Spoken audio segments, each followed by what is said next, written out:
السلام علیکم ورحمۃ اللہ وبرکاتہ۔ امید کرتے ہیں مزاج علی بخیر ہوں گے۔ پیار چاہے کتنا بھی گھمنڈی ہو، وہ آپ کی محبت میں دیوانہ ہوگا۔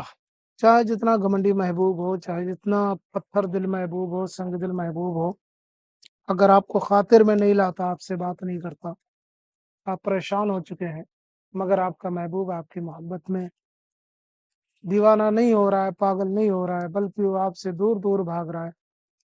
ہو سکتا ہے آپ کی بیوی ہو سکتا ہے آپ کے شوہر ہوں، جو آپ سے نفرت کرنے لگے ہوں یا کسی بات پہ چڑ گئے ہوں، یا کوئی ایسا محبوب جو آپ سے پہلے بات چیت کرتا تھا بعد میں مکر گیا۔ تو ایسی صورت میں اگر آپ اپنے محبوب کو دوبارہ اپنی زندگی میں لانا چاہتے ہیں، اپنا بنانا چاہتے ہیں، تو آپ یہ تعویذ کر سکتے ہیں۔ تو وقت کو ضائع کیے بغیر ہم آپ کو بتائیں گے کہ کس طریقے سے آپ اس تعویذ کو انجام دے سکتے ہیں۔ اس کو کرنے کا طریقہ کار کیا ہے، اس کو کس طریقے سے کر سکتے ہیں۔ کرنے کے لیے دو چیزوں کی ضرورت پڑے گی، ایک سادہ کاغذ اور ایک بلیک کلر کا پین لے لینا ہے، اور اس کے بعد اس طریقے سے ایک باکس بنانا ہے۔ اس کے لیے آپ کو اس طریقے سے سب سے پہلے ایک دائرہ بنانا ہے، پھر ایک لکیر کھینچ دینی ہے۔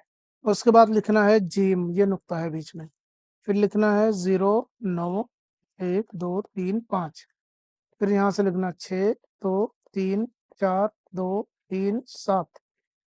یا آپ کسی بھی دن لکھ سکتے ہیں، کسی بھی ٹائم لکھ سکتے ہیں۔ اس طریقے سے لکھنے کے بعد میں یہاں پہ محبوب کا نام لکھ دیں نیچے، اور اسی کے نیچے آپ کو اپنا نام لکھ دینا ہے، اور اس کے بعد میں اس تعویذ کو آپ کو جلا دینا ہے۔ لائٹر، گیس، چولہے پہ، ماچس سے کہیں پہ بھی آپ اسے جلا سکتے ہیں۔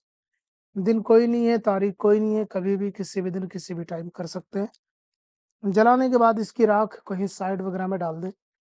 انشاءاللہ جیسے ہی تعویذ جلے گا، محبوب آپ کی محبت میں دیوانہ ہوگا۔ یہ آتشی تعویذ ہے، آتشی مزاج رکھنے والوں کے لیے بہت زیادہ کارگر ہے۔ ویسے تو یہ کسی کے لیے بھی کیا جائے کام کرے گا، لیکن یہ آتشی تعویذ مزاج آتشی رکھنے والوں کے لیے تیر بہدف ثابت ہوگا۔ امید کرتے ہیں آپ کو ہماری ویڈیوز اچھی لگتی ہوں گی۔ اس کے علاوہ بھی اگر آپ کا کوئی مسئلہ ہے جو ابھی تک حل نہیں ہو سکا، آپ ہمیں ضرور بتائیں، ہم آپ کی پوری رہنمائی کریں گے۔ ملتے ہیں کسی اور ویڈیو میں، اجازت دیں۔ السلام علیکم ورحمۃ اللہ۔